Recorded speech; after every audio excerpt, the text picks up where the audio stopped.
So, dito po sa ating bahay panumbahan, baka merong may gustong magsalita just to thank the Lord.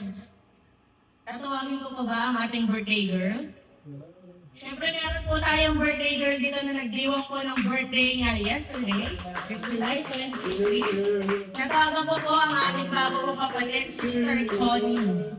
Happy birthday, happy birthday. Pwede sabay-sabay. Okay, Happy one! birthday to you.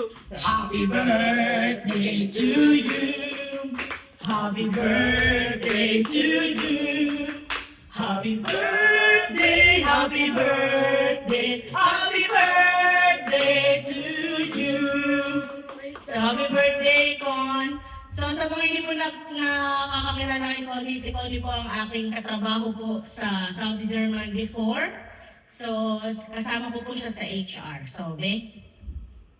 Thank you. Una-una po, nagpapasalamat po ako sa ating Panginoon. Thank you, Lord, sa regalo mo po na binigay po sa buhay ko. At Lord, nagpapasalamat din po ako kay Pastor at saka Pastora sa pagtanggap po sa akin dito sa bahay panambahan.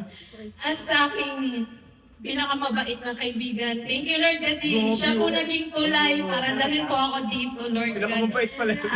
Yes po, napakabait ko nito. Pagdating ko po ng Saudi Arabia, siya po yung pinakauna-una kong naging kaibigan. Praise God. Yes, at hanggang ngayon po, naging matibay na kaibigan po. At sa mga kapatid po dito, thank you din po, brothers at sisters, thank you din po sa pagtanggap niyo po sa akin. Thank you po. Praise God. Happy birthday to you! Birthday, Happy birthday. So, ayan. God bless. So,